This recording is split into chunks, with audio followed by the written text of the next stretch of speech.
Всем привет! Сегодня я продолжу тему фалопластики. А именно я расскажу вам про метоидиопластику.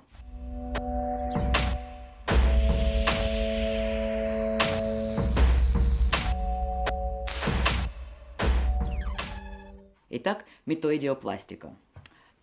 Это операция, при которой используют разные хирурги делают по-разному. Используют либо внутренние стенки влагалища, либо внутренние половые губы, либо внутреннюю часть щеки, для того, чтобы сформировать новую уретру, и соединяют вашу уретру, это мочеиспускательный канал, с клитором. А клитор поднимается. Там какие-то связки подрезаются, и он таким образом поднимается и становится еще больше, чем он уже есть. Значит, если вы не знали, то на гормонотерапии у трансмужчин клитор увеличивается со временем. Кожу, которую берут для того, чтобы сделать новый мочеиспускательный канал, берут не всегда только из одного из этих мест, которые я назвал, а еще бывает комбинируют их. Например, берут часть влагалища и часть внутренних губ. А иногда, если... Всегда все зависит еще от данности вашей. Если внутренние губы слишком маленькие, то, значит, возьмут, может быть, внутреннюю часть щеки. В Англии я знаю, что берут именно внутреннюю часть щеки. В Германии об этом мне вообще ни один хирург не сказал. Вот, и таким образом, поскольку мочевой канал соединяется с клитором и все вместе зашивается, у вас получается новое место, из которого вы будете ходить в туалет по-маленькому. Это новое место будет, соответственно, выше, чем раньше, и есть надежда, зависит тоже от хирурга и зависит от того, какого размера ваш клитор был до этого, есть надежда, что вы сможете писать стоя. Я думаю, что все равно довольно сложно это делать, потому что когда у вас сильная струя, то вы, конечно, будете нормально писать. Но в первый момент, и особенно когда последние капельки, то я не знаю, я представляю себе это очень сложным, как можно их выкопать в писсуар. Вот, поэтому я представляю себе это так, что если у вас такая операция была, то для того, чтобы писать стоя, вам все равно понадобится какой-нибудь девайс, что-нибудь, какая-нибудь силиконовая трубочка или там медицинская ложка или еще что-нибудь, что вы можете представить намного удобнее, чем когда у вас не было никакой операции, конечно, к этому выходу и писать стоя. Вот. Так, это значит насчет писания стоя, насчет чувствительности и вообще всей анатомии. Почему вообще эту операцию кто-либо выбирает? Потому что в ней, во-первых, намного меньше осложнений, соответственно, вам ничего нового, кроме вот этой вот новой уретры, как бы не пришивают. К тому же, если это были ваши внутренние губы, то они как бы уже там, и это вроде бы уже круто. Нужно сказать, что моча – это довольно едкая жидкость, и она может действительно мешать процессу заживления. Поэтому вначале всегда какое-то время нужно носить катетер. Вот. А в данном случае как бы у вас меньше вероятность, поскольку длины меньше вероятность осложнений. Но все равно известны осложнения, все равно там должно зажить, и после того, как у вас катетер вынут, какое-то время, может быть, образовались свищи, и нужно подождать, чтобы они зажили. В крайнем случае, нужна еще одна операция. Что еще довольно интересно при этой операции метоидиопластики, это то, что ваша анатомия остается вашей анатомией. Как я уже сказал ранее, клитор увеличивается у трансмужчин. И клитор – это не что иное, как и член половой у цисгендерных мужчин, что касается его анатомии. Во всяком случае, он, не полностью, конечно, но он встает при возбуждении.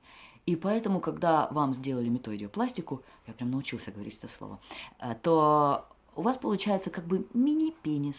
который при возбуждении будет вставать. И это клево. Что делается дальше? Дальше часто люди выбирают и хотят сделать имплантанты яичек. Это силиконовые имплантанты, они бывают разных размеров, бывают маленькие, средние, бывают большие. Не советуют брать большие, в частности, именно при мета, потому что, конечно, если вам повезло и у вас уже большая исходная длина, то яички добавят как бы еще и размера, и, соответственно, вы же хотите, ну, может и нет, но если кто-то хочет, чтобы в трусах именно выглядело, что вот там что-то есть, то клево, когда есть и яйца. Но если первоначальная длина была не очень большая, то яички будут занимать довольно много места, а вот, да, а ваш новый мини-член, он как бы войдет глубже внутрь, и как бы яички, они больше будут, ну, они его как бы закрывать будут. Я лично не видел. Я до сих пор видел только одну фалопластику. Метоидиопластику я не видел лично. Я видел фотографии.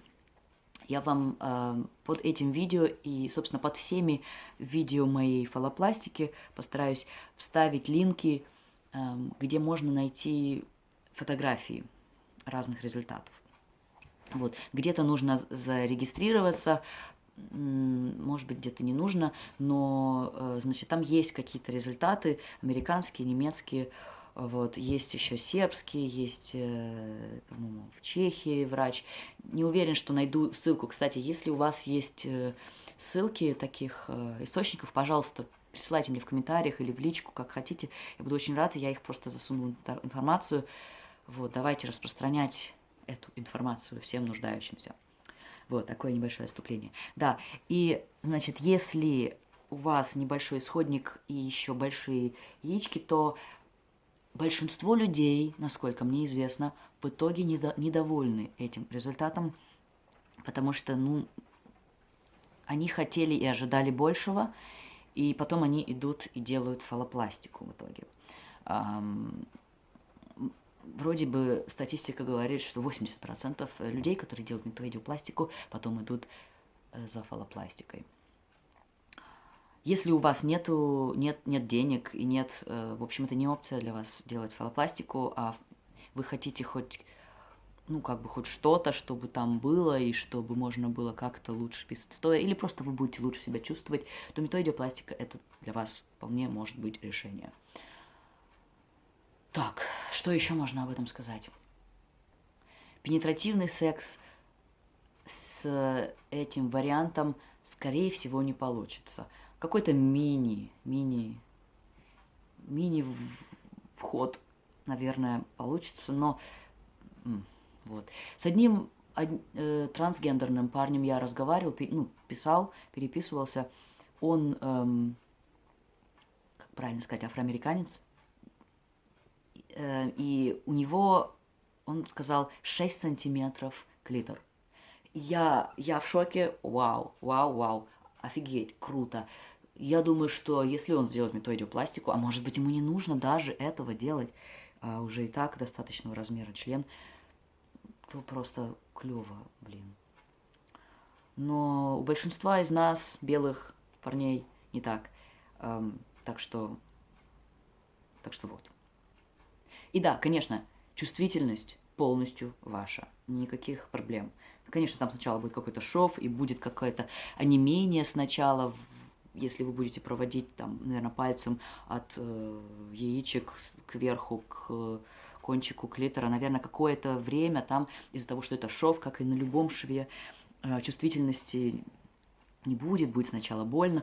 Как, обратите внимание, как у вас при мастектомии, если она у вас уже была, какое-то время это чувство онемения или больно даже, вот, но это все ваше, и оно все будет чувствовать, все. Вот, что я могу рассказать вам про этот вид операции. Спасибо за внимание, и до скорых встреч в следующих видео этого видеоряда фалопластики. Пока!